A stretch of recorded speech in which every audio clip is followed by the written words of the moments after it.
Hello, Psych2Goers, welcome back. What do you think of when you hear the word depression? Like many, you may imagine someone crying while curled up on the ground, but there's more to it than that. So to help you understand more of what depression really is like, and to debunk some common misconceptions, here are 6 things people with depression want you to know. Number 1, depression has nothing to do with being weak. Many people often equate having a mental illness with being weak, but that's just not true. People who are suffering from depression might not be able to get out of bed every morning or cope with everyday stress, but that doesn't mean they're less worthy. It's easy to confuse their predicament with laziness and call them weak, selfish, or even annoying because you don't see what they're really going through every day. It's important to understand that if your friend can't cheer up like how everyone else does, it's not because of a lack of effort. Fighting against something that can be so overwhelming, yet invisible to others, is exhausting and taxing to anyone's mental health. Number 2, it's important to be aware of their common triggers. People who suffer from depression often know what sets off their dark mood, and so they may avoid certain places or objects in order to protect themselves.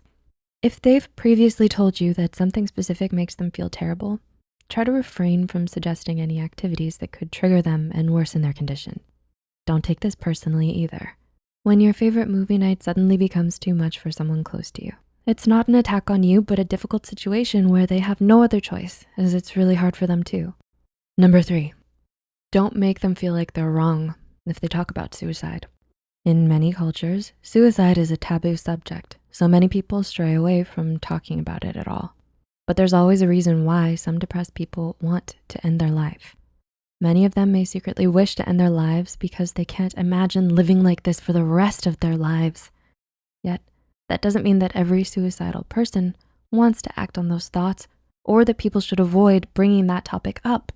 If someone says something along the lines of, "I wish I wasn't alive anymore," it doesn't mean you need to tell them they're wrong or to simply ignore their remark.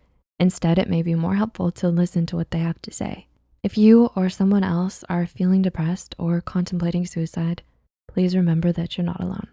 We've added a list of suicide hotlines in the description below. Please use them.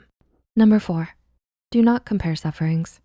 Many people often make the mistake of comparing one person's emotional pain to another's physical pain. However, one is caused by a chemical imbalance in the brain, while the other is caused by an injury. When you question someone's pain by saying things like, "I felt just as bad before and I got over it. You can get over this too." Or, "You should stop feeling so sad. You don't know what real sadness feels like." You're not being helpful and may only be contributing to the stigma surrounding mental illness. Depression isn't something people decide to have. Nobody wants to suffer from depression, trust me. And it has nothing to do with being weak, lazy, or too free. For those who are not affected by this illness, understand that it takes a lot of strength to deal with the pain every single day. And just living their lives often ends up being more difficult than it might seem from the outside. Number 5, do not judge their way of coping. For some, talking about their feelings is what helps them most, but others might need something different, no matter how strange it seems. If someone told you they feel better if they write songs all night long, then let them, even if you think there's another way that is more helpful or logical. Sometimes you might need to step back, knowing that there is no one true cure for everybody. And number 6, give them space. No matter how much someone likes spending time with others, it can become mentally draining for someone with depression when there's too much social contact, such as gatherings and phone conversations. You might find that they need to be alone in order to regain some of their strength. This doesn't mean that they're withdrawing from the world or that they don't like you or don't want to engage with you anymore. Instead of trying to push them into hanging out or talking with you constantly, respect their wishes and give them as much space as they need in order to come back full of energy and ready for whatever's ahead. What are your experiences with people with depression? Let us know in the comments below. If you found this video helpful, be sure to like, subscribe, and share this video with those who might benefit from it.